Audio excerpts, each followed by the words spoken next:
Coffee steams, but death brews darker. Welcome to Marple Mysteries. I am your host, Harrington. Drop your city in the comments. I love seeing them all. The case begins. You don't often see a coffin on the front stoop of a West 35th Street brownstone before breakfast, and that's not because people don't die in New York. They do it constantly, in all the usual creative ways, but they rarely bother to deliver the remains to our address without at least phoning first. Still, that's what happened on a grey Tuesday morning. I had just returned from fetching the paper and a quart of milk when I noticed it. Small as coffins go, no bigger than a trunk you'd take on a cruise if you had the bad luck to be born 100 years too late. Polished dark wood, brass trim, lid sealed with nails, and painted across the top in sloppy white block letters for Nero Wolfe. It takes more than a prop from a Gothic melodrama to rattle me, but even I had to stop and admire the theatricality. I rang the bell, kicked the bottom edge of the coffin with my shoe, and told Fritz through the crack of the door that I needed a hand. Now, Fritz doesn't ask questions when it comes to unusual deliveries. He once helped me haul in a cage full of prize orchids and another tame 3 barrels of oysters. Compared to that, a coffin wasn't going to upset his Teutonic calm. Between us, we wrestled it inside, setting it square on the office rug. That's where Wolfe found it 10 minutes later, waddling in from the plant rooms after his morning communion with the orchids. His brows went up at the sight, but the rest of his face might as well have been carved from granite. "What's that?" he demanded. "A gift from a secret admirer," I said. "Marked for you." No card, his lips compressed into a line. "Archie." "Remove it." "Remove it where?" "It weighs 200 pounds. Besides, aren't you the least bit curious? For all we know, it's a crate of Peruvian coffee beans packed in avant-garde style. You wouldn't want to deprive yourself of a rare vintage because the sender had a flair for the dramatic." He grunted. "Poppycock." Fritz reappeared with a hammer and crowbar, proving that while Wolfe might resist, household democracy leaned in my favor. I knelt, pried up the lid, and pulled it free. Inside, there wasn't a body, unless you count roasted beans. The coffin was packed full, from rim to base, with burlap sacks of coffee. The rich, bitter smell of it filled the office instantly, more pungent than any bouquet of orchids. Wolfe scowled, though his nostrils widened despite him. Colombian, Supremo, freshly roasted. He said it as if accusing someone of a felony. "Some people get flowers," I said. "You get a coffin full of coffee." "Lucky man." "Bah." He lowered himself into the red leather chair with the careful precision of a general taking his command post. "A vulgar jest. Dispose of it." But he didn't take his eyes off the coffin. I knew that look, the one he gets when his mind has already shifted into gears he pretends aren't moving. An hour later, right on cue, the phone rang. Wolfe gestured for me to answer, as if he hadn't been waiting for it. The voice was female, sharp and a little unsteady. "This is Vivian March. I believe a delivery has arrived for Mr. Wolfe?" "Depends," I told her. "If you're the one who shipped us a coffin filled with coffee beans, congratulations, it made it. No scratches. If it was something else, we'll check the porch." She exhaled, the sound closer to relief than amusement. Then it worked. "Please, I need to see Mr. Wolfe immediately. It's a matter of safety. Mine and perhaps yours as well." I glanced at Wolfe, who had his eyes closed and fingers tented against his stomach, listening without needing the earpiece. He gave a single nod. "Fine," I said. "Come by within the hour. Brownstone, West 35th. Bring no more coffins. We're short on storage space." When I hung up, Wolfe opened his eyes. Foolishness. She might be delusional. "Sure," I said. "But she knew about the delivery. Which means it wasn't just some prankster with too much access to lumber." He shifted in his chair, lips twitching under the mustache. A coffin is a declaration of menace or of theatre. Either way, intolerable. Very well. We shall hear her. By noon, Vivian March arrived.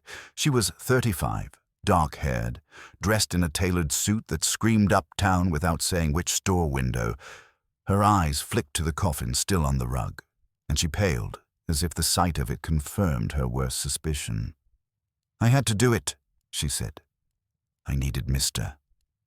Wolfe's attention." "You've got it," I told her, steering her toward the red chair opposite Wolfe. Though most people try letters or phone calls before mailing a coffin. She gave a nervous laugh. Letters can be intercepted. Phones tapped. But coffee beans, he would notice, Wolfe growled. Indeed. Explain, and that's how the whole thing started. With a woman desperate enough to deliver her message in the shape of a coffin, and Wolfe pretending he wasn't interested, while already planning how he'd dismantle her problem, one deduction at a time. Vivian didn't waste time with dramatics. Her eyes stuck to Wolfe as if he were a bank vault, and she held the only combination. I took her coat and set it on the stand. The smell that came with it wasn't perfume, it was coffee, the clean, grassy ghost that clings to anyone who lives near a roaster and doesn't mind it. Her hands were steady, but not the kind that had learned it from yoga. They were steady because when you get used to pretending nothing is wrong, your muscles oblige. "I sent the coffin," she said, and flinched at the word, "because whoever is doing this thinks in symbols, and because Mr. Wolfe would know exactly what was wrong with the beans." Wolfe didn't nod or grunt. He let 10 seconds pass, an expensive interval, and then, "What is this?" "Spoilage on paper," she said. "That's how it starts.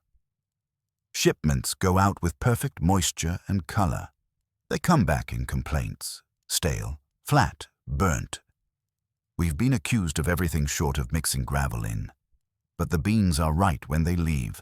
Somewhere between our warehouse and the buyers, they are being replaced or altered. There's a smell no one can name." She lifted her chin. "Yesterday I was warned that if I made noise, there would be a death. Of the brand, of the business, and maybe of me if I persisted. You manage a coffee firm," Wolfe said. "I run it," she corrected. "March and Company, my father's. Importing, roasting, wholesale. I oversee lots and contracts. I cupped those beans every day for a month, Mr. Wolfe. They do not flatten on their own." "Why Wolfe?" I asked. "Plenty of private dicks will sniff beans if you pay them."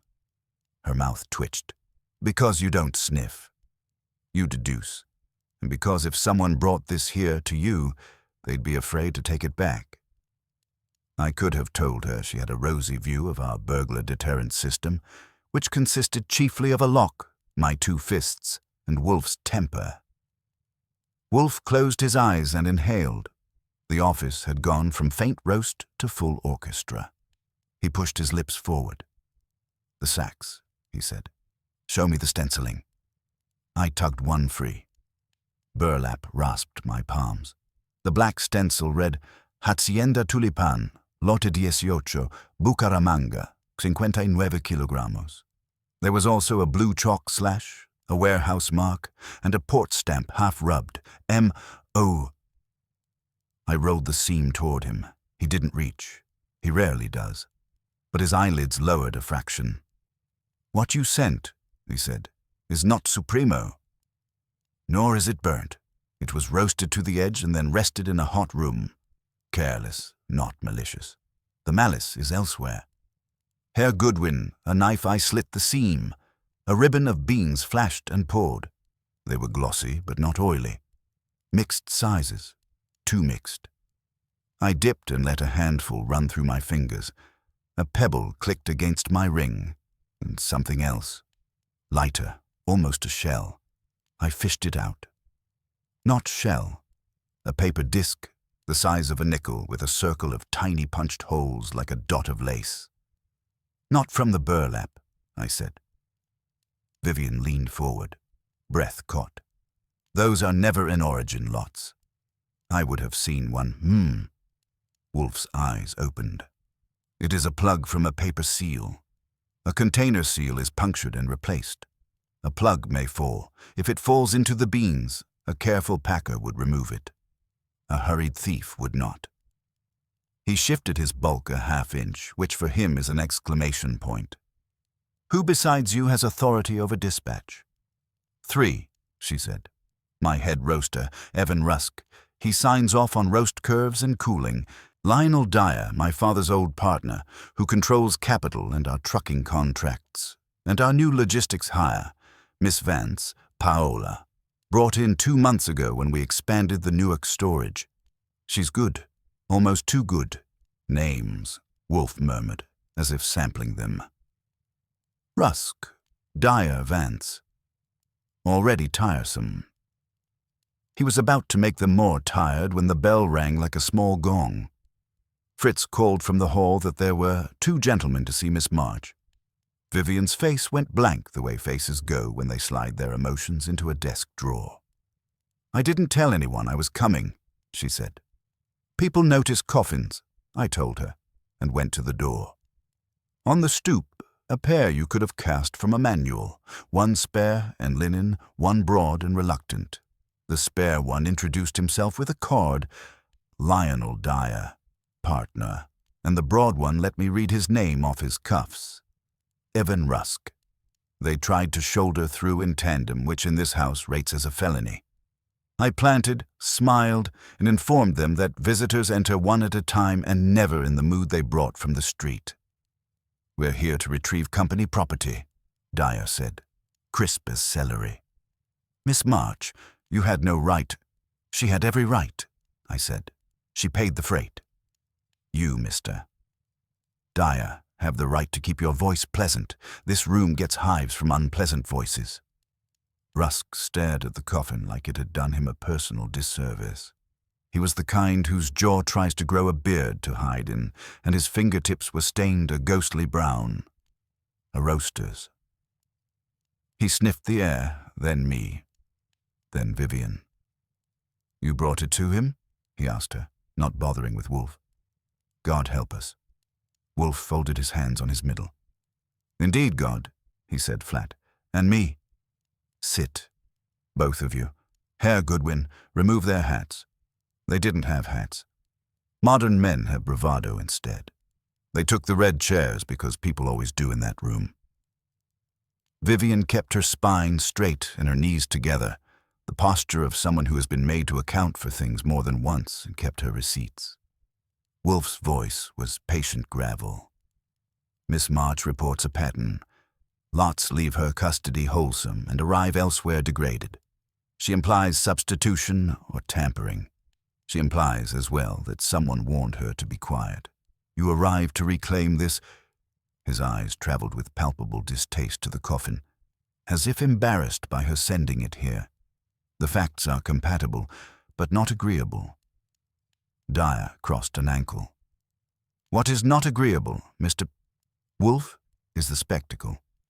We are not a circus. You are a coffee firm, Wolfe said.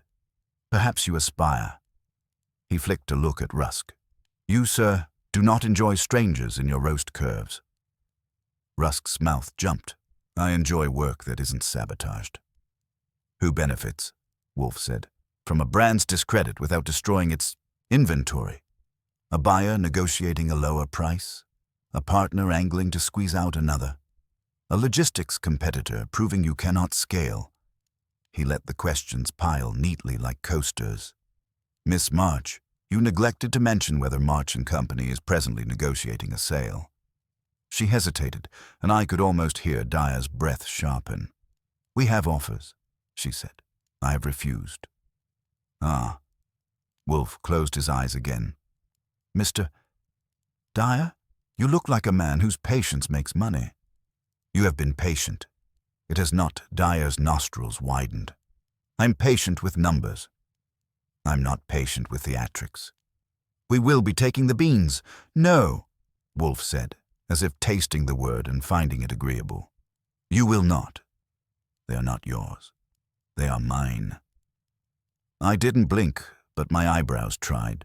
Wolfe accepting custody of a coffin full of beans without a contract is the sort of liberty he takes only when he sees the board 10 moves out and likes the endgame.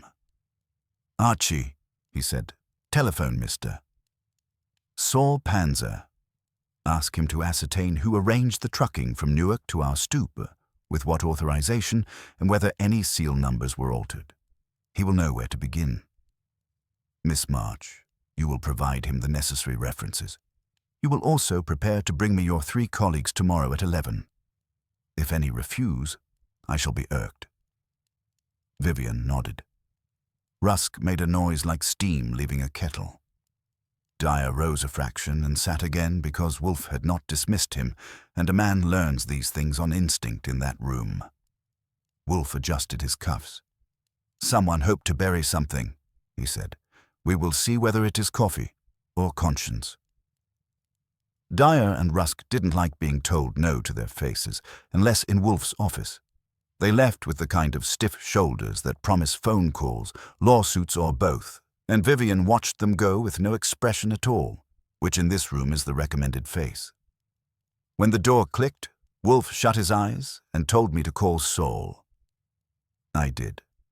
By the time I finished giving Saul the outline, he already had questions about seal numbers and dispatch authorizations, which is why you pay Saul to think for you when you're busy watching a genius not move. Fritz stuck his head in to ask if the office was going to smell like a provincial cafe all week.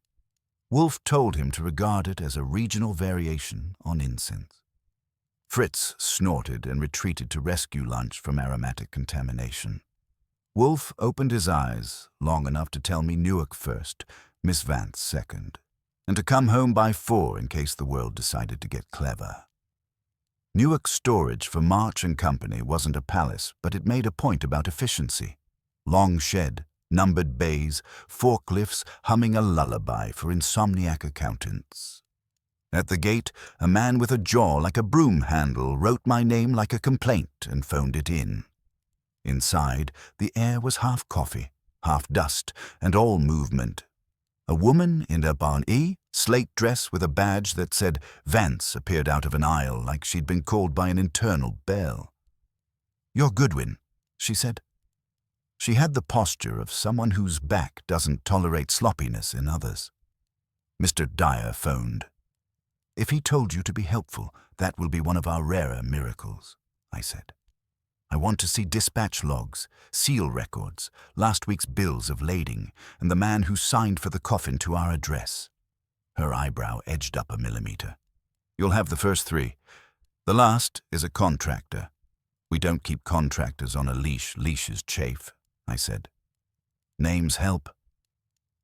She took me to a glass box with a desk that had learned to live with 3 clipboards and a monitor arm. The logs came out fast and neat. Numbers looked back at me like soldiers on inspection. She pointed, "Container in, seal SC44182. Container out, SC44182. Coffin crate built from surplus pallet, released 0640 with temporary gate pass." Her fingertip hovered a fraction of an inch above the page like it didn't trust ink not to smear. "Temporary gate pass signed by?" I asked. "Night foreman, Mendez." "He's off this week. Lucky man." I went through the seals again. The ink was clean, the handwriting consistent. Too consistent for a place where half the signers had forklift wrists. I turned a page and ran into a small stutter in the paper. A batch of 3 pages had different tooth, a heavier white. The staple holes didn't line with the next set. On those pages the handwriting was even better. "Printer broke?" I asked. "It happens," she said. Her tone wasn't hostile. It was the tone of someone who thinks your questions waste her oxygen. "We sometimes reprint." She didn't look at my hands while I turned things. People who live with documents either watch every move or none. She was a nun. On the warehouse floor, a forklift rolled past with a sing-song beep. Its left rear tire had a smear like someone had kissed it with cinnamon paste. I filed that. You never know what small thing Wolfe will ask about at 11 a.m. We walked to Bay 7, where March lots staged for city deliveries. Pallets were a tidy battalion. On the concrete, down between a skid and the baseboard, something white winked. I crouched and pinched it up. Your Uncle Archie had found himself another doll-sized doily, a paper plug with neat holes in a circle. I tossed it and missed my pocket on purpose so I could watch Miss Vance's eyes. They didn't move. "Those aren't from us," she said without looking, "if that's what you were about to say." "I was about to say you need a better broom," I told her, and pocketed it properly. "Cameras?" "Inoperative in this aisle for 36 hours, she said. "Vendor scheduled." "Name of vendor." "Urbis Security." I stepped back into the glass box and dialed Saul, because he likes to be fed while the fish is still flopping. He picked up on half a ring. "Driver was Milton Caro," he said, not bothering with hello.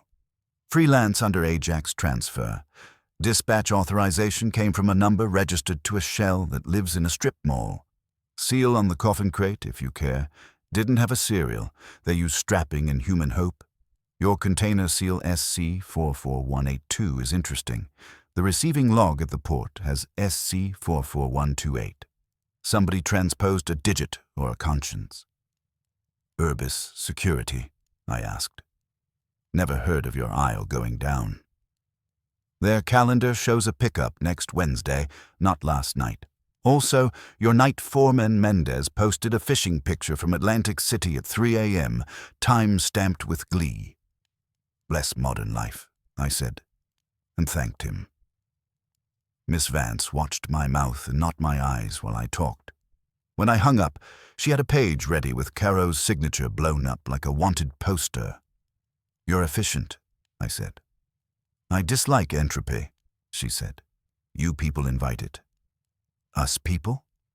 "Investigators," she said, and managed to salt the word without raising her voice. "Here's a pinch for your shaker," I said. "A seal plug on your floor, a camera that lies about its appointments, and a night foreman who fishes at 3 a.m. You're tidy, Miss Vance. The mess isn't coming from your hands, but it's passing under your nose. My nose," she said, "has been inside 2 warehouses and 4 shipping yards since I was 19. If someone is substituting beans, they're doing it where I can't see it." "Like in your records," I said, and touched the thicker paper. She smiled then, a tight little thing, like on a truck between here and anywhere. We toured the dock. A man with a bandana and a grin swore he'd seen nothing but pallets and backs. That happens a lot in warehouses. I asked after Caro. "Tall baseball cap. Sings," the bandana said. "He brought a helper yesterday." Didn't talk. He drew a square in the air with his fingers. Tattoo on the wrist. I had gotten what Wolfe likes. A contradiction that walks, evidence that sheds and doesn't know it, and a description you can put on a sidewalk and see what passes. Miss Vance escorted me back to the gate with the air of a hostess whose guest focused on the ashtray. At the booth, the broom handle jaw gave me a look that said he'd enjoyed writing my name the first time and would enjoy it again any time. Back in the car, I called Wolfe. He grunted after each item as if I were naming varieties of mildew. When I finished, he said, 2 interferences, physical and documentary. Miss Vance is competent, which either condemns her or narrows the aperture for who fools her.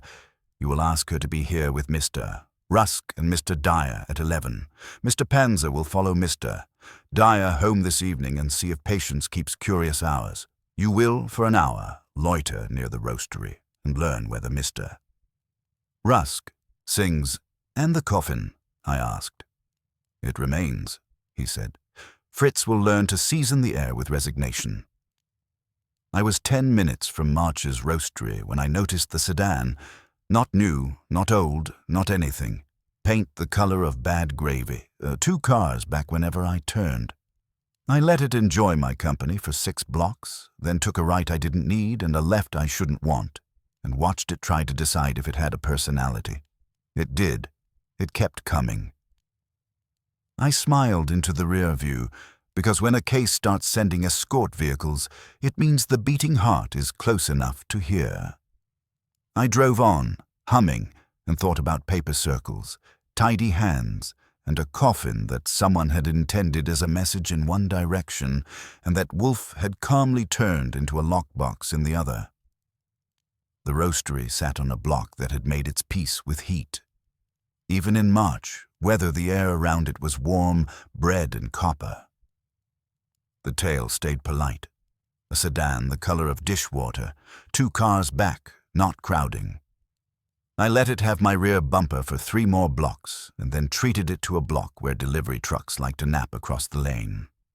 When I took the near corner tight, the sedan had to stop and negotiate a bumper ballet. I didn't lose it. I just made it consider its life choices. I took down the plate as it eased past a hydrant and pretended we were strangers again. Inside, the roastery floor thrummed like a big cat. Drums turned, blowers sighed, and the smell was a geography lesson. Evan Rusk stood with his hand on a control panel as if he'd grown it there. He looked the way he had in Wolfe's office, minus the offense and plus the comfort of metal and fire. He was humming, something with a back and forth to it. A man who spends his days coaxing beans from green to mahogany is allowed to hum.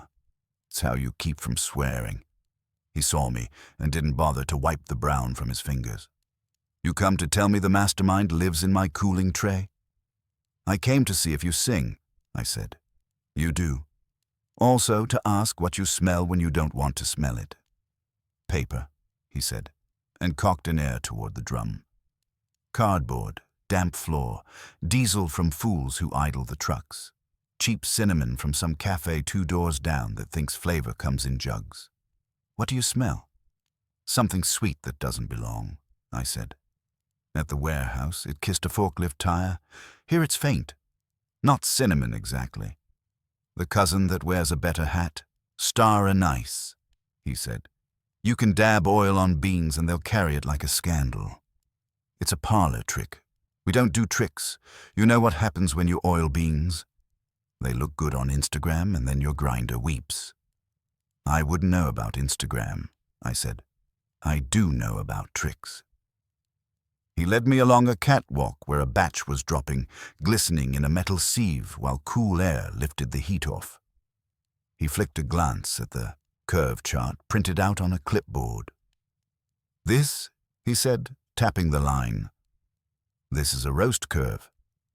The only way to ruin this between drum and bag is to rest it in a room that forgot it was summer or to swap the bag. If somebody is swapping, it's not in front of my eyes. Or it is, I said, and your eyes are busy loving a curve. He shot me a look that wasn't ready to like me. Ask the crew if they see strangers. I prefer asking the things strangers leave behind. I showed him the paper plug. His mouth kinked. Container seal guts, he said. You saw that in our place? In Newark, I said. Also a camera that fibs about being out and a night foreman who fishes in his sleep, and a contractor who brings a helper with a square tattoo on the wrist. Rusk's humming stopped. Square. You know a square. I know a kid who came with a driver last week with a barcode tattoo on the wrist because he thinks it makes him modern. I told him hands off the pallets and he smiled like he was auditioning to be punched. He didn't come back. What did the driver sing? Blue Bayou, he said, and then realized he'd told me more than he meant to. He sings whatever makes the day shorter. Milton, somebody called him, that's our Caro. He delivered the coffin. Your barcode friend may have delivered the headache. We walked the floor. I touched pallet straps and watched faces the way Wolfe would have if chairs didn't exist. Most of the men had roaster hands, the skin that never quite gives up the smell. In a corner, a bag sat with its seams sewn tidy and backwards. That could be a worker with a dominant left hand or a worker in a hurry. I made a note. Rusk didn't see me see it, which told me he wasn't a fool. He knew I'd pocket anything he tried to tidy. You and Dyer getting along? I asked, because Wolfe likes his soup with motives floating. We get along the way flame gets along with air, he said. He feeds me.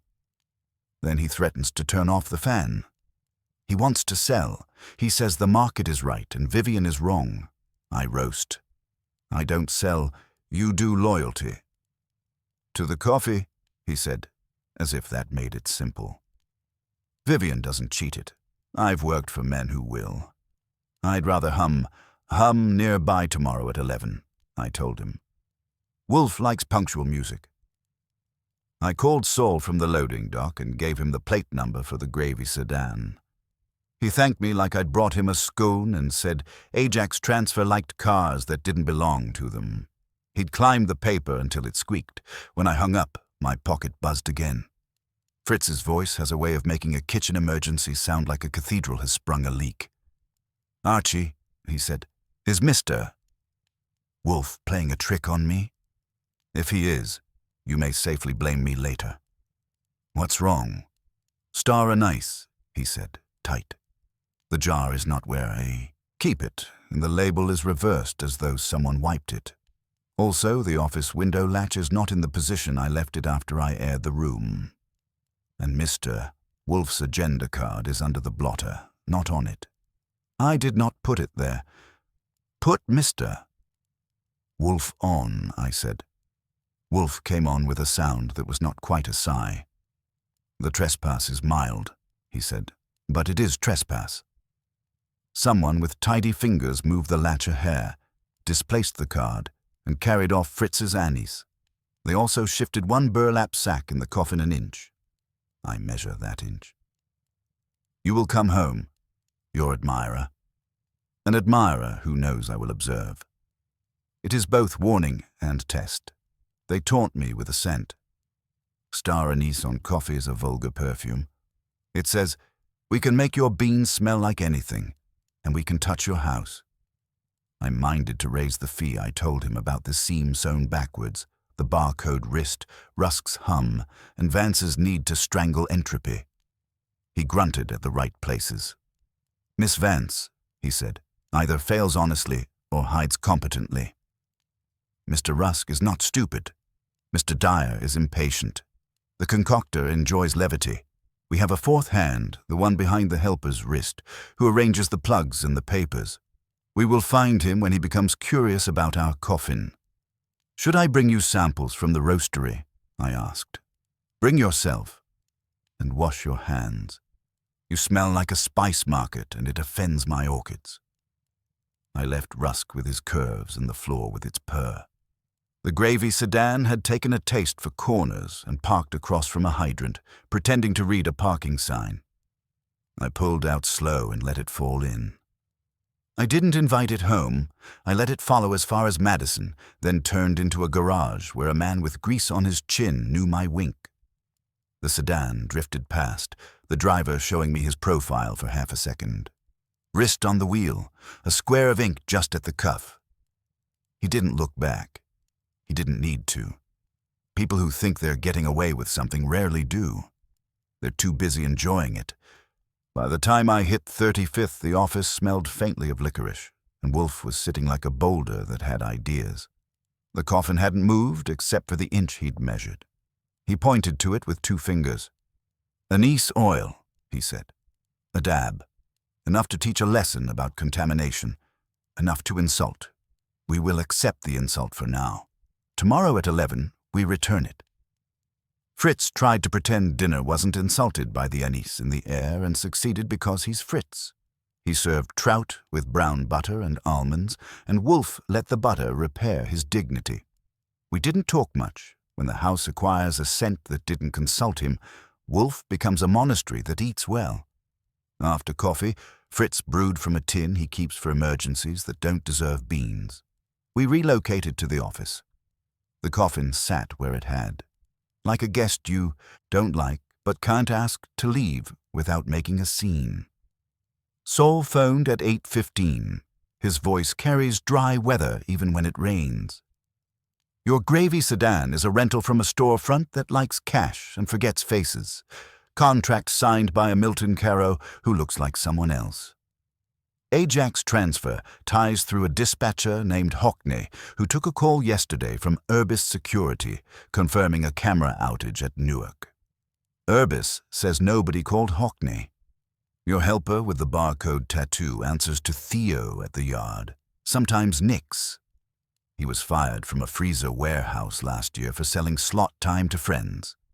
He has friends. Do they sing on Blue Bayou? Milton does. The friends run seals through a crimper with initials M and O. Means maritime and ordnance terminals, if you like old names. Also stands for mine and ours in thief patois. And your Mr. Dyer visited a lawyer on Park, then a private dining room with a man from Orbis Consolidated. Orbis does acquisitions with press releases that are full of the word synergy. He ordered steak. He didn't sing, "Thank you," I said. "I will bring Wolfe his lullaby." I gave Wolfe the pieces. He pushed a fingertip an inch on the blotter and brought it back, the way you do when counting your enemies and deciding which finger is which. "Good," he said, which is a word he uses when an array begins to make a shape he likes. They borrow a name from Urbis because it sounds plausible. They smudge a digit on a seal because a port clerk is human. They lay a cent because a buyer is human and buyers panic. Mr. Dyer courts a consolidation. Miss Vance keeps tidy books with paper that changes its tooth. Mr. Rusk smells tricks and despises them. We will make the concoctor need to touch the coffin again. How? By telling him we intend to move it, Wolfe said. Archie, go write a note and tape it under the knob outside where a watcher's fingers will find it before eyes. Ajax, 10:30 p.m. Rear alley. Mr. Panzer will sit with his weather. You will sit with yours. I will sit Fritz-supplied tape and 2 safety pins with the air of a man who approves of traps only when they are set in kitchens for mice. I slid the note into place at 9. The block was quiet in the way New York only pretends at. A mutter of buses at the avenues, a clink of a bottle 3 doors down, winter air that had caught licorice and was thinking it over. When I came back, I made a thread from a coil I keep and looped it low across the window latch inside. A violin string you don't want to play. Wolfe watched with his eyes, which is enough to make a Boy Scout check his knots twice. At 10:28, a car I knew parked across from the hydrant under the linden. Gravy does not improve with time. The driver didn't get out. He smoked and used the rear-view mirror to admire the shape of being patient. The alley collects the noises of a city and makes them into a whisper. At 10:34 it carried a different whisper, the soft consent of a screwdriver finding the right purchase. The office window latch didn't sing. The thread trembled once like it had felt a draft and then held. Whoever was out there knew how to be gentle. He eased the sash up a hair, then another, enough to let a hand in. The hand wore a glove with the fingers cut short. The wrist showed a square of ink that wanted to be read by a laser. "Evening, Theo," I said, because I am polite. The hand stopped. The mouth that came after it was lean and young, and the eyes were the kind that collect other people's things. He didn't even startle much. Some people train their nerves to wait their turn. His other hand held a small vial with a cap. Even across the room the smell leaked like aroma, anise with a cheap finish. His gaze bounced off me to the coffin and back. "You're early," he said. "On purpose," I said. "You?" "On schedule," he said, which was nearly true considering my note. Wolfe didn't move or speak. He let me do the talking because sometimes conversation is a net and sometimes it's a mirror, and tonight it needed to be both. "You want to dab a little on our guest," I said. "Remind us who's calling the tune." He grinned. He had a good grin, the kind that sells you a problem. "We want you to enjoy the show," he said. "Then bring better seats," I said, and stepped toward the window as if I were bored. His hand dipped, not toward a pocket, but down, to touch something that clicked on the sill, metal jaws with old initials, M and O. You can tell the quality of a seal crimper by the weight. This one had been used more than it had been polished. He realized he'd set it down and made a choice between the vial and the tool. He chose the vial because boys like perfume. I chose the tool because Wolfe likes evidence. When my hand closed on it, he let his go because he preferred to keep fingers. He slid back the way he had come, a whisper that had learned a lesson about knots, and vanished into the alley's throat. By the time I reached the stoop, the gravy sedan had lost interest in hydrants and become a tail light.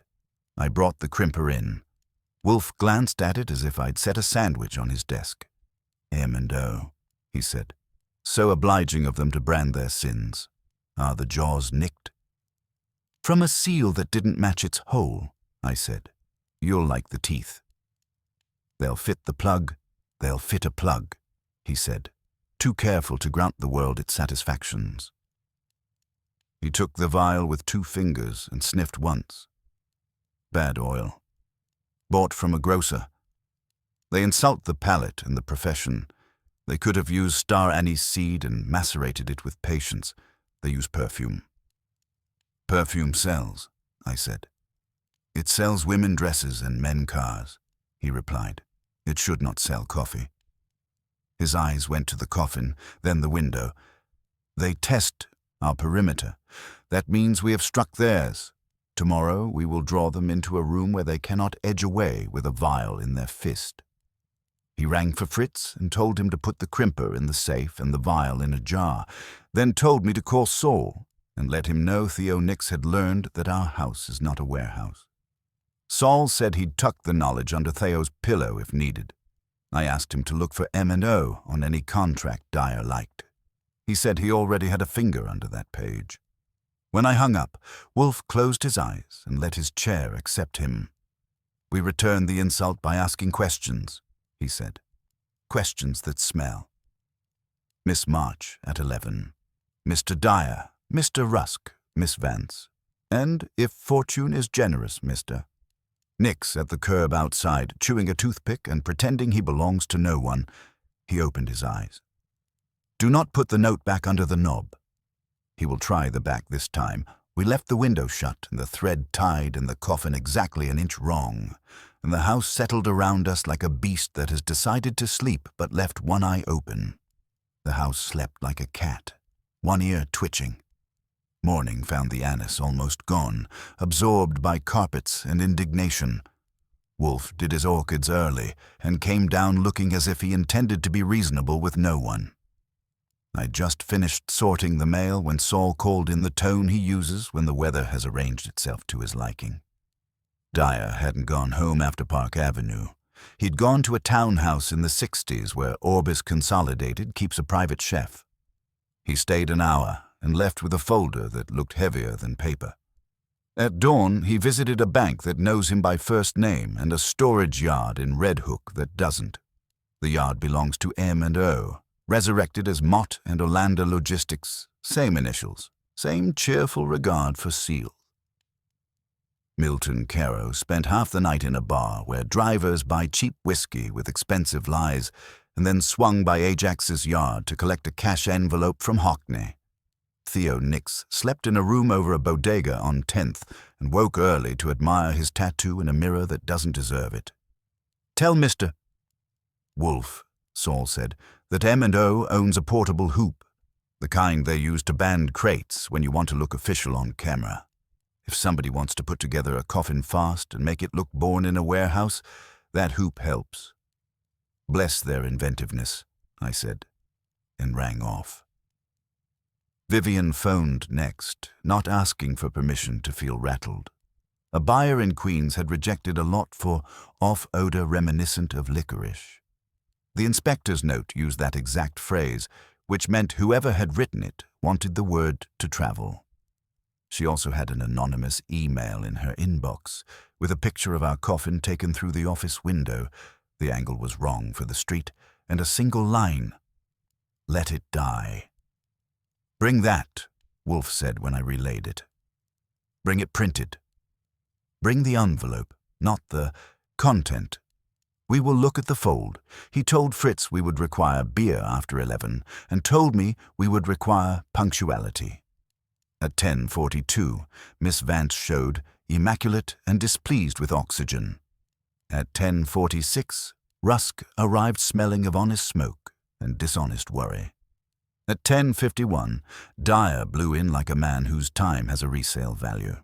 All three saw the coffin and the way Wolfe's eyes didn't go to it, and all three recalculated their mornings. Between Miss Vance and the red chair, I took the hard drive she had tucked in her bag. "That's the camera feed," she said. "From the aisles that work." "And the aisle that doesn't?" I asked. "It began to work at 4 a.m., she said. "It had the grace to do so on its own." Rusk hovered at the coffin and didn't touch it. "Whatever you plan to prove," he said to Wolfe, "prove it fast." Vivian's getting calls. "We lose one more buyer, and we'll be selling to hobbyists." Dyer gave him a look you keep for employees who say the quiet part out loud. "We will meet our obligations," he said crisply. "We always have." "Obligations," Wolfe murmured, as if it were a spice he hadn't ordered. "Yes, Miss March." She came on the dot, color high and resolve announced by the fact that she didn't apologize for being late when she wasn't. She handed me the printed email and the envelope. The paper had been folded twice, then flattened. The crease told you about the hand. People who fold like that also stack cash by denomination and sleep badly. Wolfe tapped the envelope once and set it where he could see it without appearing to care. Theo tried to come too. He parked gravy across from the hydrant and leaned on it like a boy waiting for a girl. I strolled out and told him that girls in this house come to the door when they're ready, and not a minute before. He grinned and flicked his wrist, giving me the square to admire. "You returning that thing I lost?" he asked. "The old M&O bite. Antique." "It's in a frame already," I told him. "We hung it where it can improve the view." He laughed and let me see his teeth. I let him see mine. When I went back in, Wolfe had allowed everybody to sit and nobody to exhale. "You are here," he said, "because you have been trespassed against, because you have been careless, because you have been impatient, and because you enjoy tricks. Some of you are more than one of these. I've allowed a coffin to occupy my rug to encourage candor." Dyer crossed his knee and made it look like authority. "Mr. Wolfe, I will not indulge pageants. The beans are our property. You will release them to us today." Wolfe's lids came down a fraction. "No. On what basis do you hold them?" "On the basis that they are a message to me, and I have not finished reading." He shifted his gaze. "Miss Vance, your logs contain 3 pages on different stock. You reprinted them. Why?" Her chin didn't move so much as select a new angle. "Because a signature was smudged," she said. "I replaced the pages." "Who smudged?" "The foreman," she said. "Mendez."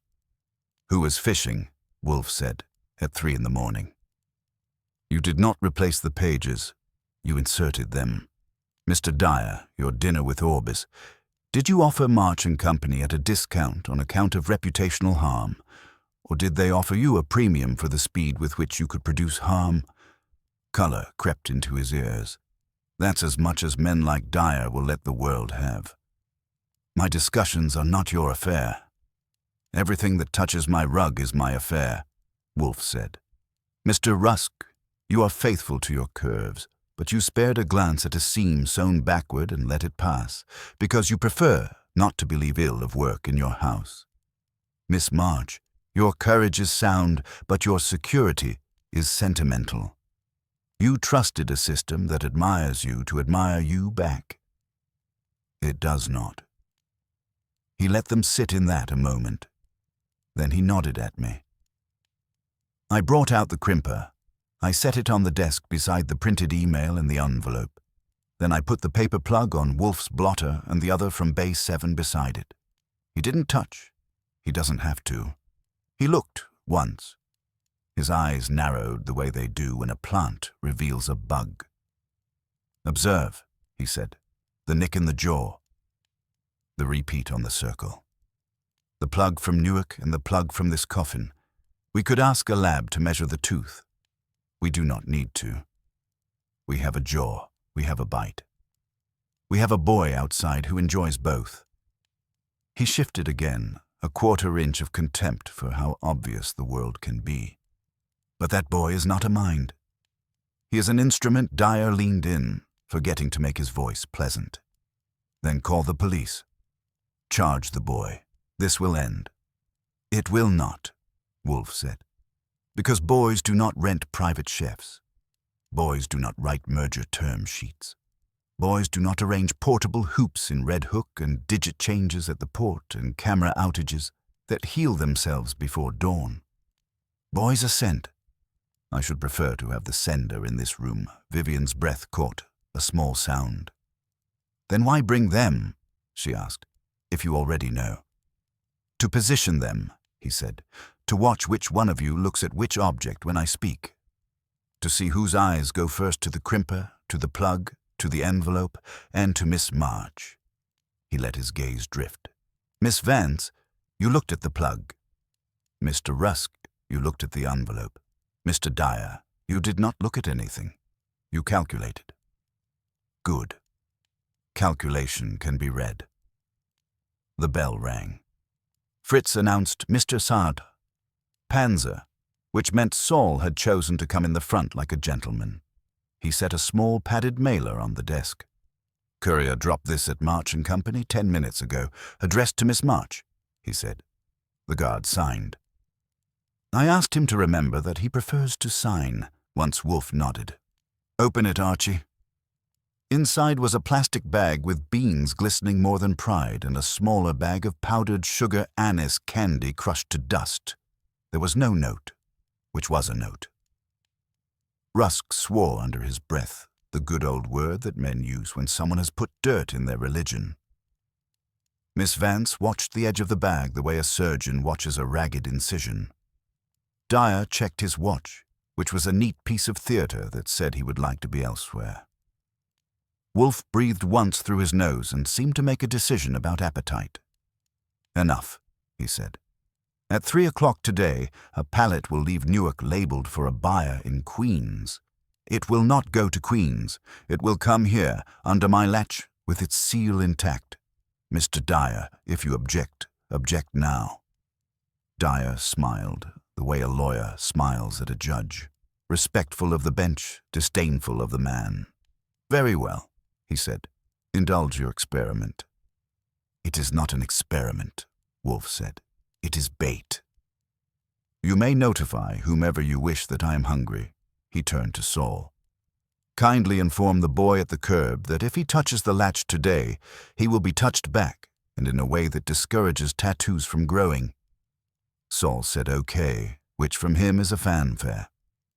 Wolfe closed his eyes, opened them, and settled. "At 3, he said to the room, "we will see who cannot resist touching what is mine." At 2:30, I strung a fresh thread low across the inside latch and dusted the sill with a whisper of talc Fritz keeps for cake pans and emergencies. He didn't approve the use case, but conceded it was better than anise. Wolfe drank 1 beer and let the glass make a wet ring on a coaster, which in our house is like a flare on a dark sea.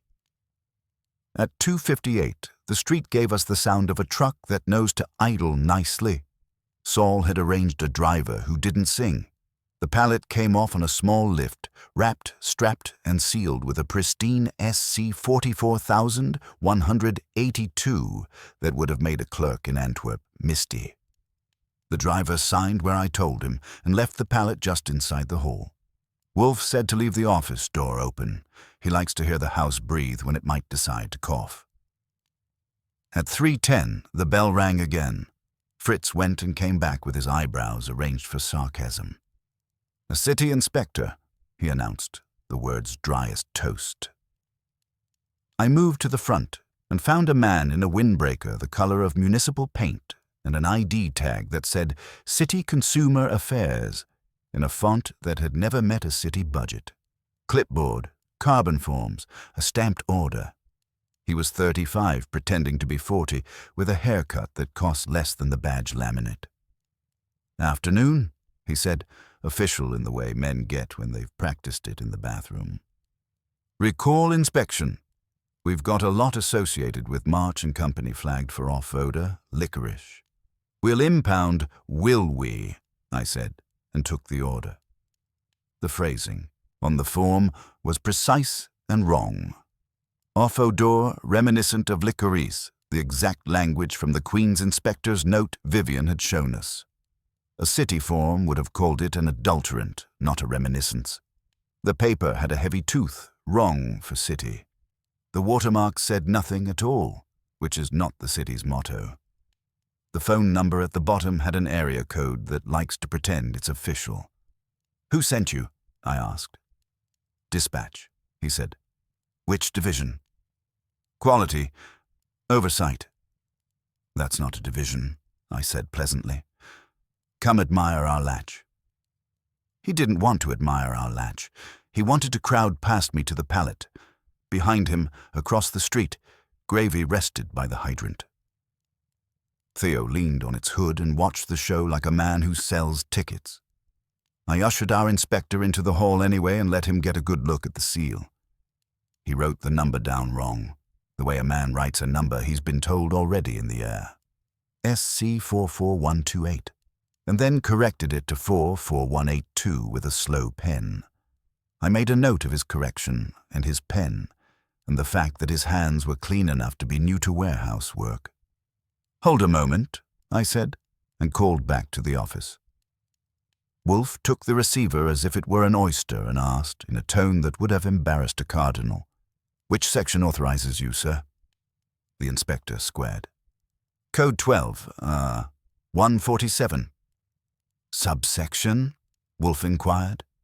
"C," he said, because men say C when they don't know the alphabet that follows.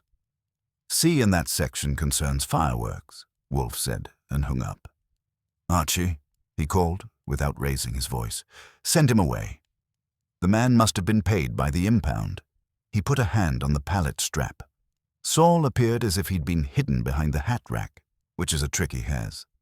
He didn't touch the inspector. He touched the clipboard. He turned a page and pointed at the callback number. "You want to try your office again?" he suggested. "I'll wait." The inspector elected to have an urgent engagement elsewhere. He used the sidewalk like a runway and got into a car that was not Gravy, but knew Gravy's cousins. It pulled off like it had planned to be bored. Theo laughed once, quick, got in his sedan, and let it drift. Saul didn't follow. He'd already put a tail where he wanted it. He handed me the clipboard. The top sheet had a shadow from where someone had traced a signature. The name they'd traced was a deputy director who, if he exists, has chosen to be shy on the city roster.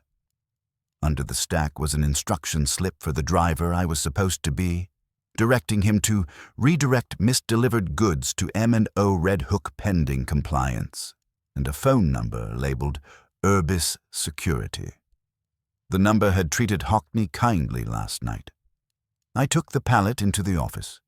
Wolfe waved me to the rug and let his eyes pass over the seal as if he were a bishop passing a child who might sneeze. "We will not break it," he said. "We will let our guests do it with their eyes." Before I could get philosophical about that, Vivian called. A buyer in Queens had received a call at 2:45 from City, advising of a voluntary recall for licorice taint and warning of reputational risk if they took delivery. The wording matched our inspector's form. She had recorded the voicemail because she's lived in commerce long enough to trust her instincts over a man's reassurance. "Forward it to Mr. Panzer," Wolfe told her. "And bring me the name of the person who, at your firm, has authority to call a lot back if you decide to be cautious. Bring the signature card. Bring your pen." She arrived 15 minutes later with Miss Vance, who had decided this office counts as oxygen after all, and with Rusk, who had decided leaving his drums in the hands of the gods was a bad plan. Dyer came last, not because his time is precious, but because his timing is. He smiled at the pallet like it had applied for a job and failed to bring references. "Intact," I told them, tapping the seal. "Which means nothing," Dyer said, smooth. "The complaint is odor, not violation. Release it to us and we will deal with the city. No, Wolfe said, and reached for the envelope with the anonymous photo. He flicked it toward Dyer lazily. Observe the angle. Not from the street, from the gutter. Mr. Nix has learned to keep low. A boy can take a photograph.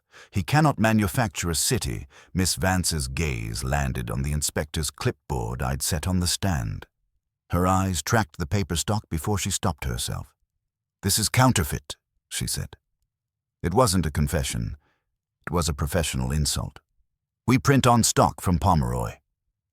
Indeed, Wolfe said, almost indulgent. And whoever did this used a cheap ream from a store that sells lottery tickets. Mr. Rusk? He bristled. I don't counterfeit paper. No, Wolfe said. You counterfeit calm. He turned his head an inch and let his lids descend. Mr. Dyer, you're trying to sell a firm while whipping its horse. If it crashes, you collect insurance and reputation and price. If it runs, you sell higher. You have contracted men who know seals and boys who like perfume. Dyer met that without blinking, because blinking burns calories. You make accusations to hear your own voice, he said. I make observations to save my rug, Wolfe said.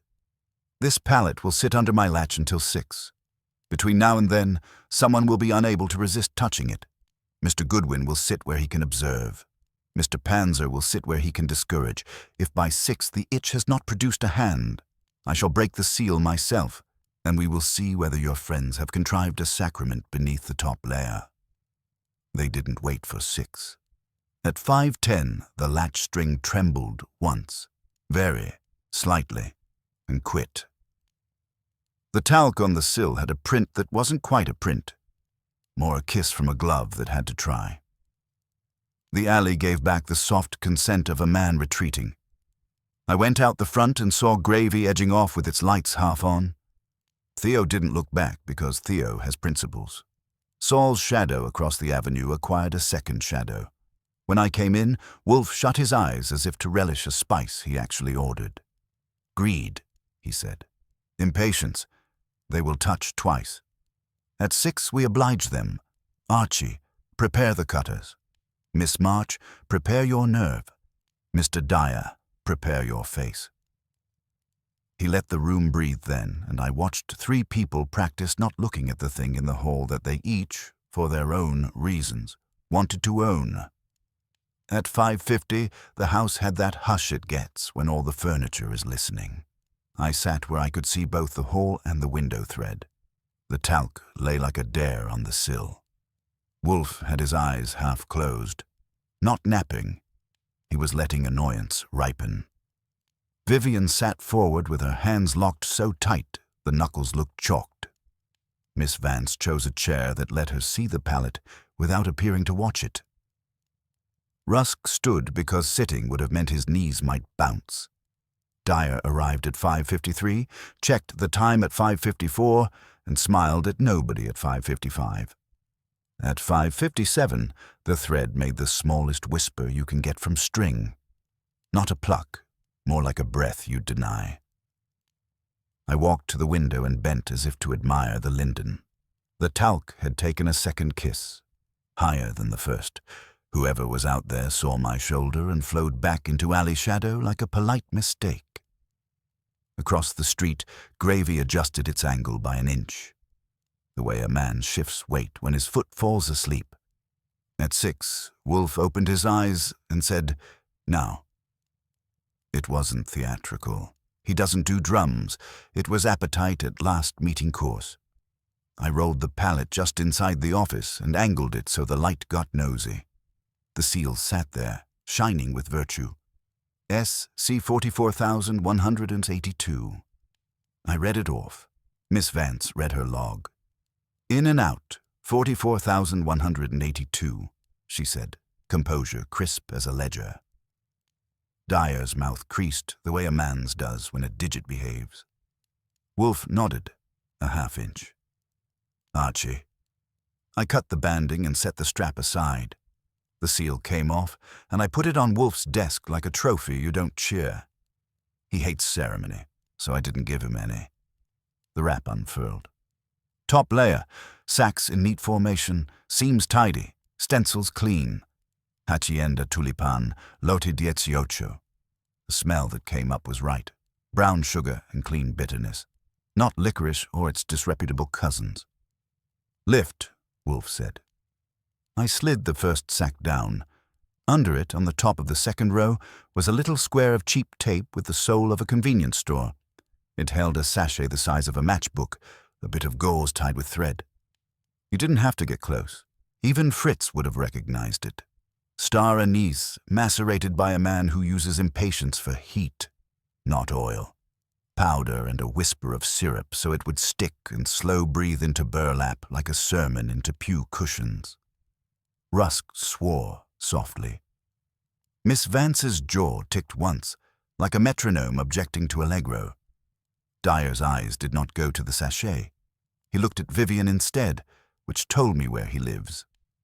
Under, Wolfe said. Third sack down, seam sewn backward. Not a crime. Just a signature from a left hand in a hurry. Tucked into the fold where the needle finished was a slip the size of a subway transfer, printed with a watermark that belonged to no one. Voluntary recall, consumer affairs. Off odor, licorice. The phone number was the one that had comforted Hockney. Behind the slip was a neon sticker that said, "Hold for City," in red letters that had never met city ink. Do not touch the sticker, Wolfe told me, as if I might take it for a souvenir. Show it. I held it up. Vivian made a small sound, swallowed it, and stood straighter. Wolfe's eyelids lowered. Their scheme has elegance for cheats. A palate leaves Newark with a seal the port will bless if cursory eyes see only digits. A counterfeit inspector, who cannot spell his division, arrives at a buyer's dock and directs a recall to Red Hook. There, under Mott and Olander's philanthropy, our boys swap an inner layer and affix sachets to whisper licorice. The lot returns. The buyer complains. And Mr. Dyer, burdened with tragedy, explains to suitors that Miss March's firm has a reputational burden. His price adjusts. If the recall fails, the sachets ensure the complaint succeeds. Dyer had the grace to let air in before he answered. Mr. Wolfe, he said level, you will not slander my name in front of my staff or Miss March. You have a tape, a toy, and a theory. You do not have proof. Wolfe tilted his head. Proof is seldom a single stone. It is a wall. Shall we name bricks? The nick in the M&O crimper that bit both plugs. The transposed port digit that became convenient numerology. The aisle camera whose outage was announced by a firm that was not engaged. The counterfeit city forms printed on a grade of paper Miss Vance disdains and filed with a number that led Mr. Hockney into charity. The boy at my window with a vial in one hand and your contractor's old bite in the other. And the sachets, which cost less than decency, Rusk couldn't stand it. He reached for the sachet like he meant to crush it. I caught his wrist. Leave it for the frame, I said. He looked at me, then at the beans, then at Vivian, and lowered his hand like a man putting down a bad idea. Miss Vance, Wolfe said, turning the beam, you inserted reprinted pages. For whom? She could have said Mendez. She didn't. She looked at me and then at Vivian. For Mr. Dyer, she said, not apologetic, professional. He told me a buyer had requested reissue. He told me it was to calm the auditors. He did not tell me about sachets. Color built behind Dyer's ears again, a wind where pride lives. Miss Vance mistakes a correction for complicity, he said. Mr. Wolfe, your theatrics amuse you. They do not change commerce. Those beans are ours. No, Wolfe said. They are mine until I am satiated. He glanced at Saul. Mr. Panzer, you have invited the city? Here, Saul said. He moved, and a man appeared from the hall with the calm of someone who has seen counterfeits all week. His badge was real. The paper in his hand was the plain grey you get when a department has to buy 10 reams at once. He read the sticker, then read the fake order on the clipboard I'd taken from our actor. He didn't smile. "Cute," he said, and took a picture like a surgeon documenting a birth he didn't want to attend. "We'll want the sachet." "You shall have one," Wolfe said. "The rest we will keep, to discourage memory lapses." Vivian finally spoke to Dyer. Her voice wasn't loud. "You took us to dinner with a sail behind my back," she said. "You told me I was sentimental about my father's name." "You paid men who sold seals by the bite." Dyer straightened his cuffs. "I negotiated options," he said. You invited ruin with your stubbornness." "What you invited," Wolfe said, dry as bone, "was stupidity into my house." He gestured toward the pallet. "Archie, bag the sachet for the gentleman. Take photographs of seams and slips, then wrap it again and roll it back into the hole. It will sleep under my latch. At 9, the boy will return for what he believes is his last chance to make our conscience smell of candy. Mr. Panzer will see that his courage fails at the curb." Dyer stood. "This ends tonight," he said. "It ends," Wolfe said, "when I choose." He let his lids drop and opened them, resetting the room's temperature. "Tomorrow at 11, you will return, with your counsel if you wish, with your Orbis suitor if you dare. Miss March will bring her books, Miss Vance will bring her original pages, Mr. Rusk will bring his hum, Mr. Nix will bring his tattoo if Mr. Panzer permits him to keep it, and I will bring an appetite for truth and sauerbraten. Fritz, see that we dine properly. Men lie less when the gravy is good." Theo edged his sedan an inch, as if he'd heard his cue through the brick. Saul looked bored, which is when he's most interested. Vivian's hands unlocked. Rusk blew air out through his nose like a bellows paroled. Miss Vance examined the curve of the fake sticker like she was memorizing its stupidity. Wolfe leaned back and let the smell of beans without licorice take the oxygen back.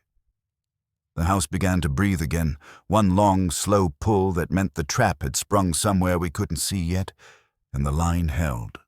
At 8:50, the house settled into the kind of quiet that any sensible trouble should fear. Wolfe had the chair, the Coffin had the rug, and I had the hall where the pallet waited like a volunteer. The thread on the latch was fresh. The talc lay even and innocent.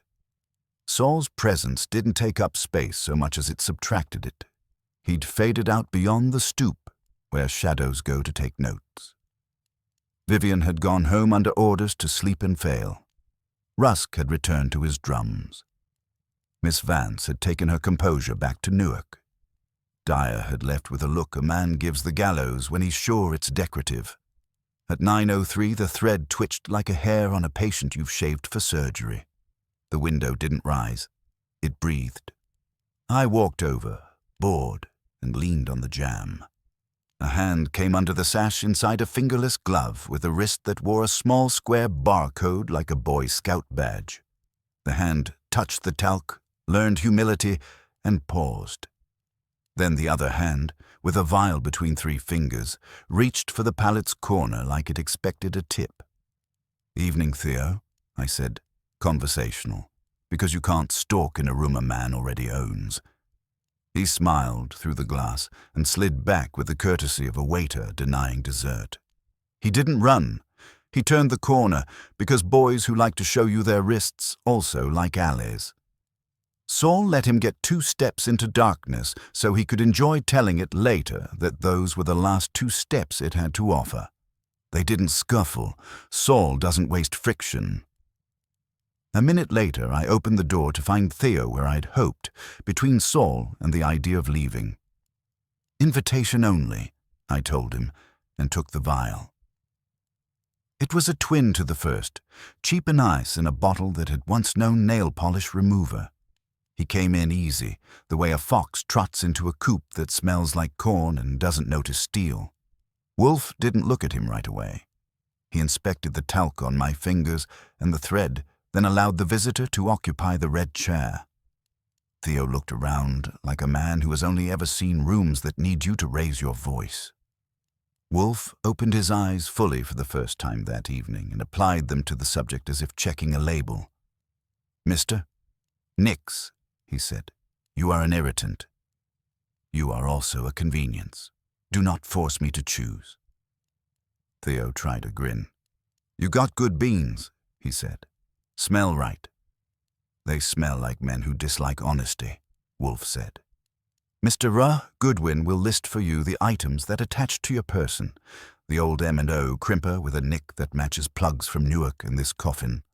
A vial with which you attempted to perfume my rug, talc on your glove, and a photograph taken from my gutter at an angle that suggests you are either very short or very sly. Your choice is simple. You may imitate brass and be hammered, or you may imitate a sieve and let the pertinent names pass." Theo's eyes went to me and found no help, then to Saul and found less. He rolled his wrist and admired, his tattoo as if it had thoughts. "You don't want me," he said. "You want the man with a tie and a pen." "Several men," Wolfe said. "Begin with the one who gave you the vial." "Hockney," he said instantly, because conscience lives closer to the lips than he knew. "He keeps a box of them in his drawer. He gets the sachets from Red Hook. Address," Wolfe said.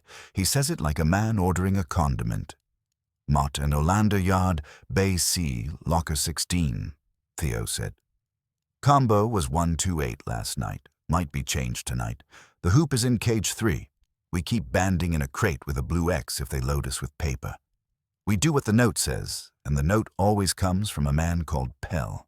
He wore a navy tie with anchors and got mad when anybody smoked near him." "Pell," I said, because I enjoy coincidences that aren't. "That the Orbis man, Archie?" Wolfe asked without looking at me.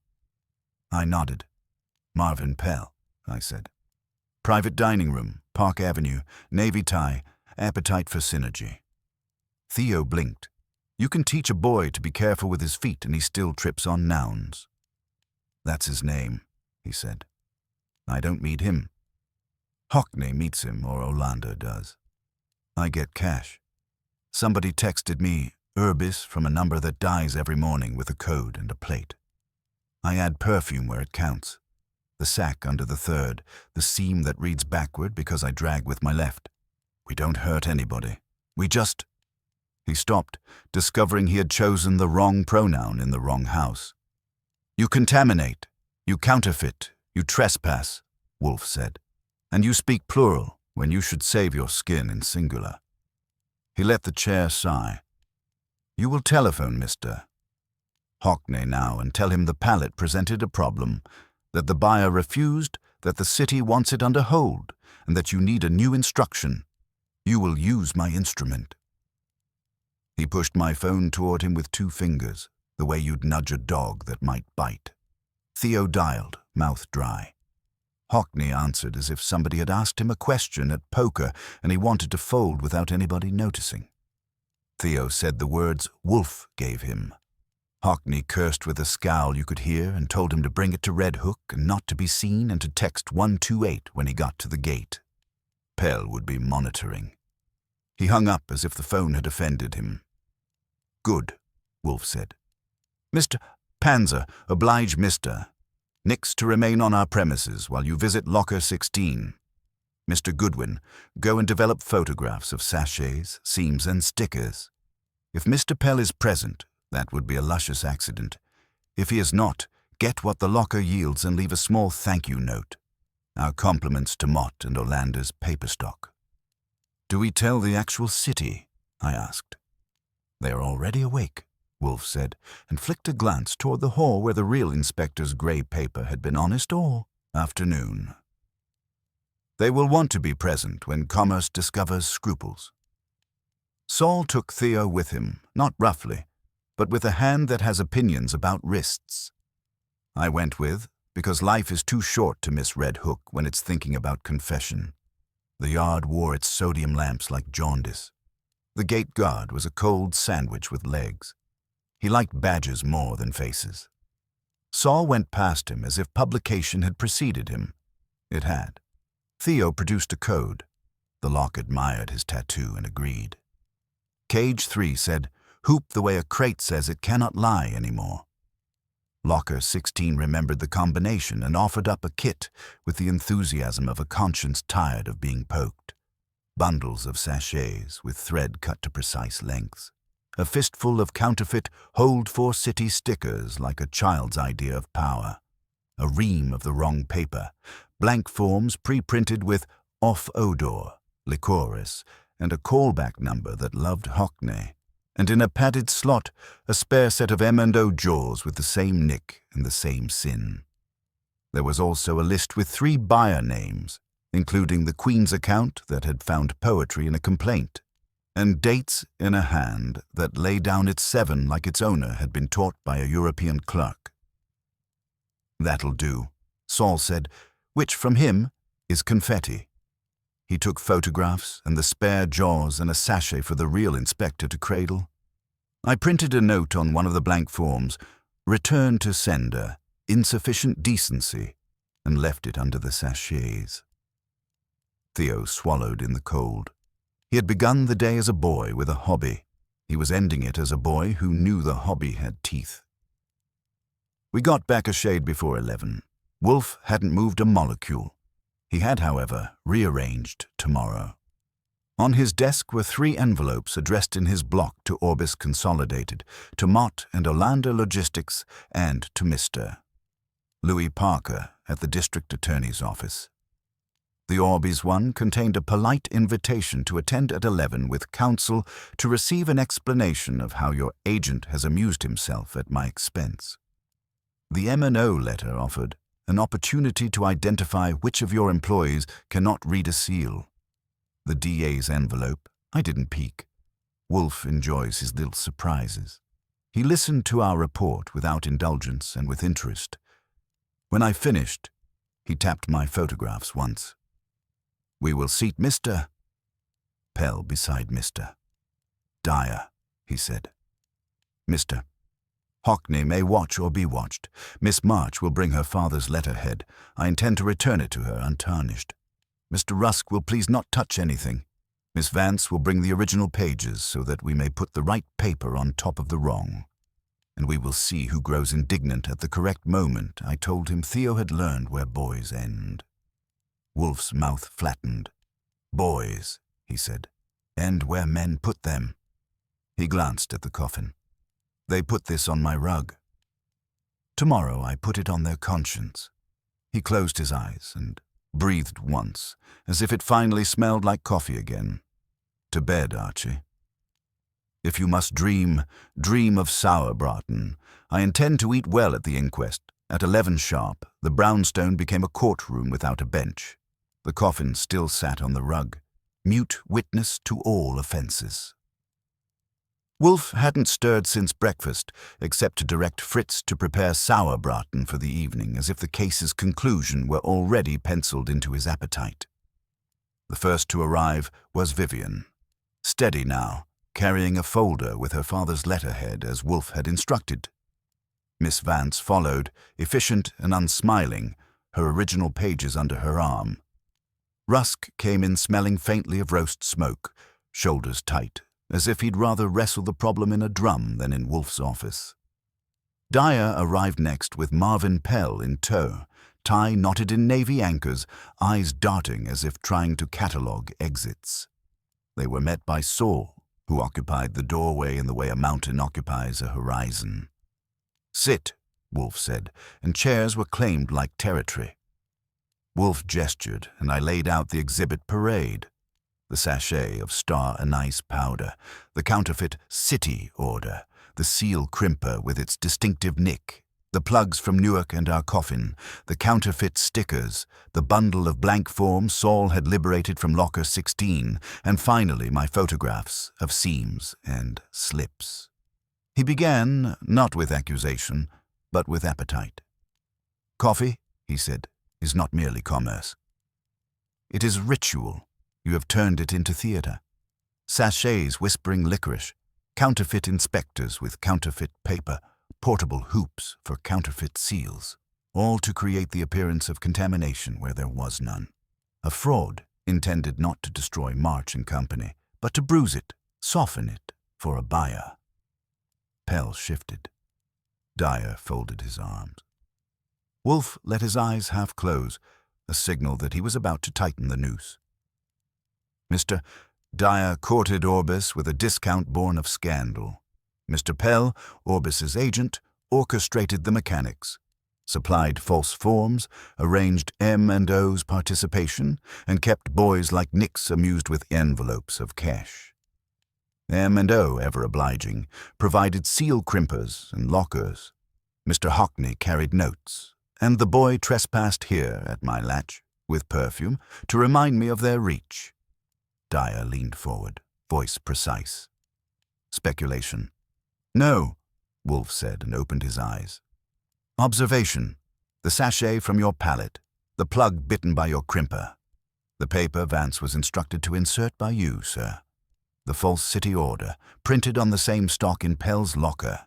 The photographs of sachet stored under his combination lock. The voicemail to a buyer in Queens with language lifted directly from these pre-printed forms. Proof enough to line a wall, Miss Vance spoke then, cool but edged. He told me to replace pages. He said auditors required it. I did not know of sachets or lockers. Exactly, Wolfe said. You were used as a conduit for respectability.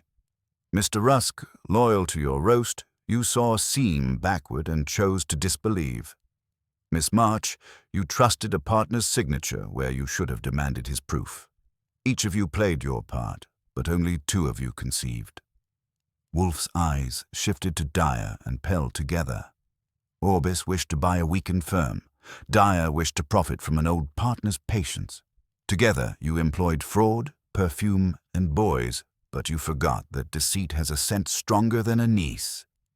It reeks, Pell blurted first. You can't tie it to me. Nothing has my name. Saul cleared his throat and produced the buyer list from locker 16 with Pell's initials beside each entry. Pell's face drained to a shade that didn't flatter Navy anchors. Vivian rose. Her voice was calm, almost too calm. You sabotaged my family's company. You dirtied beans my father taught me to cut blind. You were supposed to protect his name, Lionel. Instead, you sold it for steak dinners Dyer tried for dignity. It was business. No, Wolfe said, voice flat as stone. It was betrayal. Business has margins. Betrayal has wrought. I called Inspector Krauss from Consumer Affairs in. He took the sachet, the crimper, the papers, and Pell with wrists guided by Saul. Dyer demanded counsel. Wolfe allowed it, gesturing with 2 fingers toward the door. Bring counsel, he said. Bring Orbis, bring auditors, bring accountants, bring sauerkraut for all I care. The facts are not altered. When they were gone, silence pressed down. Wolfe inhaled, filling his chest as if the air had at last been cleared. Fritz, he said, serve lunch. I require trout before sauerbraten. Vivian lingered, gratitude unspoken but bright in her eyes. How do I repay you, mister? Wolfe? She asked. Wolfe waved a hand. By keeping your beans honest. That is payment enough. She left with Rusk and Miss Vance in tow, the first with his hum restored, the second with her dignity intact. The coffin still sat on the rug, but now it seemed less a threat than a relic. Wolfe sighed, let his head tilt back. Perfume, he said, belongs on women and in flowers. Not in coffee. And never in truth, I grinned. Sure, but admit it, the coffin on the stoop had style. He closed his eyes, lips twitching just shy of a smile. Style without substance is vulgar. As you are fond of demonstrating, and that was the end of it. The brownstone once again ours, the air scented only by beans honest enough to drink, and dinner on its way. If you want to know what victory smells like, it isn't a nice. It's sauerbraten with Fritz's red cabbage, and Wolfe letting silence return to being sacred.